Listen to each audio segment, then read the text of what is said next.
Arjuna pimpin doa dulu. Ayo. Adanya.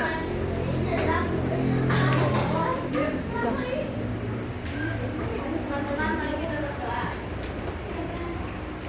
Tuhan Yesus, kami akan memulai pelajaran, berkati kami dan juga berkasih guru yang akan mengajar kami pada siang hari ini.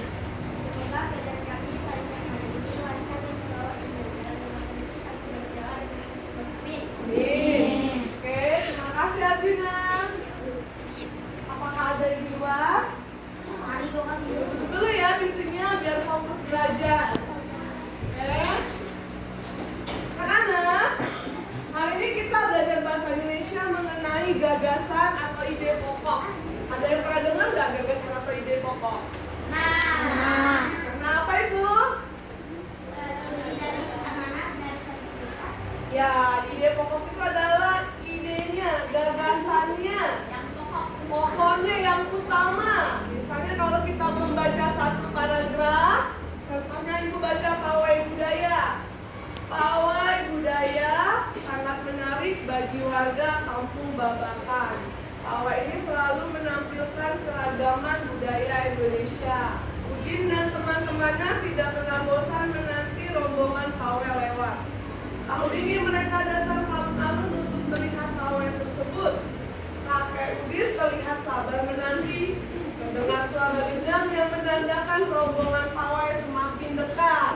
Nah, anak-anak, ide pokok itu biasanya terdapat pada kalimat pertama dalam satu paragraf. Jadi kalau kita mendengar apa yang tadi ibu bacakan, kalian pasti bisa menangkap bahwa ide pokoknya ada pada kalimat keberapa?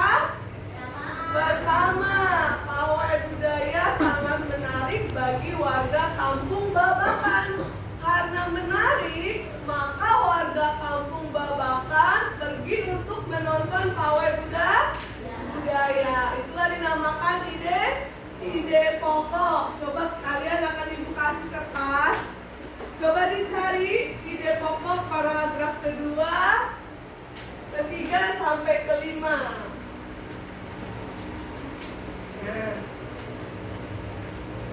Nah, oh ya makasih ya Dina, nyalain ya. Nah, kalian perhatikan paragraf kedua ada kalimat yang cukup panjang. Coba dibaca, ayo paragraf kedua. Yang kencang, bacanya. Di barisan pawai terlihat rombongan dari Maluku. Rombongan laki-laki mengenakan kemeja putih, jas merah dan topi tinggi dengan hiasan keemasan. Rombongan perempuan mengenakan baju cewek.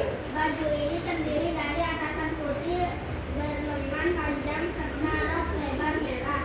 Serta mereka diiringi oleh suara tiba alat musik dari Maluku. Bunyinya seperti gendang, namun bentuknya lebih ramping dan panjang.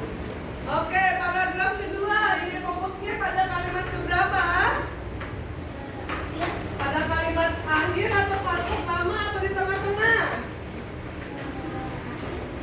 Di kalimat pertama, perhatikan. Di barisan pawai terdapat rombongan dari Maluku. Jadi di barisan pertama, rombongan yang paling duluan tuh masuk, ada rombongan Maluku. Makanya didukung dengan kalimat penjelas, dengan musik, terus dengan pakaiannya, ada ide pokok dan ada kalimat pendukung dari ide pokok. Jadi dua hal yang berbeda ya. Satu paragraf biasanya ada ide pokok dan ada kalimat pendukung ide pokok. Oke, nanti bisa diteruskan. Sekarang kita akan lanjut ke timpas. Anak-anak, ada yang tahu nggak ini? Alat musik apa ini? Seruling. Oke. Kalau seruling ini dimainkan, seruling ini alat musik dari daerah mana? Ada yang tahu? Jawa Barat. Jawa Barat, provinsi kita. Coba kalau kalian perhatikan seperti ini. Ini dari mana nih? Dari Jawa Barat. Jawa Barat. Jadi ini merupakan identitas kita, provinsi Jawa Barat. Pakaian adat pria dan laki-laki, pria dan wanita. Beda kan? Ada mahkotanya, pria ada untuk kepalanya, langkon. Nah, inilah yang membedakan ciri khas dari provinsi Jawa Barat dengan alat musik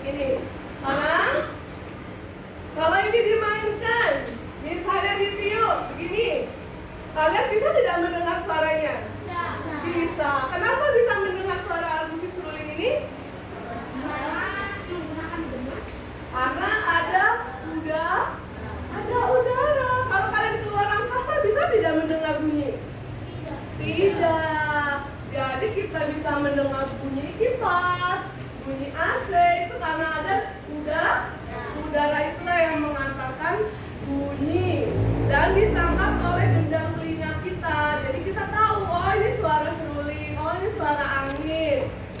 Jadi anak-anak, coba sama-sama kalian pukul meja kalian. Pukul sesuka hatimu.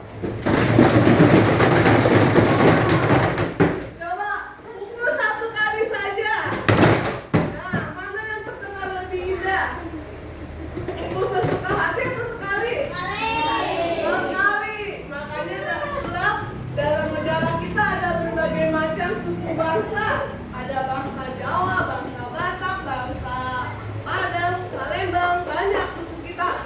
Tapi kalau suku kita tidak saling menghargai, akibatnya akan apa?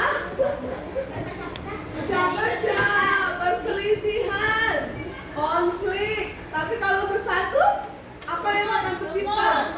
Rukun. Sama seperti halnya kalau kita menepuk 1 kali secara bersama-sama, itu akan teriak lebih harmonis ketimbang kita memukul sesuka hati kita. Oke? Ada yang mau ditanyakan sejauh ini? Jelas? Oke, Ibu akan memberikan lembar soal latihan ya. Nah, ini lembar soalnya ada 5 soal. Ini tulis dulu nama kelas kalian. Ada pertanyaan 1 sampai 5. Jawablah dengan jelas dan tepat ya. Kalian jawab nanti di rumah masing-masing. Karena waktunya kan tidak keburu dikerjakan di sekolah, boleh dibawa tugas ke rumah. Kemudian dikumpulkan hari minggu depan ya anak-anak. Sekarang sebelum kita tutup dalam doa, Ibu mau tanya nih refleksi pembelajarannya. Coba tanya ke diri masing-masing. Hari ini saya sudah belajar apa ya? Sudah belajar apa ya? Apa itu?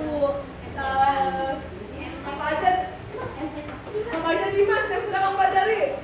Dimas? MTK, PKKN, Bahasa Indonesia apa yang IPAS? Apa yang kamu dapatkan dari belajar IPAS contohnya hari ini? Tentang bunyi, apa yang kamu dapatkan? Hari ini saya sudah paham bahwa saya bisa mendengar bunyi karena ada di ruang yang memiliki udara. Oke, bahasa Indonesia apa yang kamu dapatkan?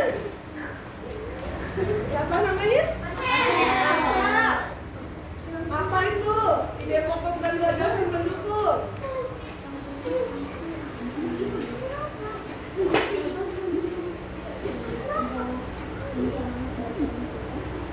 Ide pokok itu bukan amanat tetapi inti dari sebuah paragraf ya.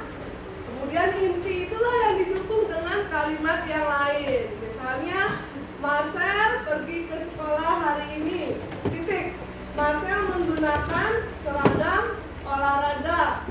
Kemudian Marcel masuk ke kelas dan meletakkan tasnya. Jadi ide pokoknya ada pada kalimat yang pertama, Marcel pergi ke sekolah. Oke, sampai di sini pembelajaran kita hari ini.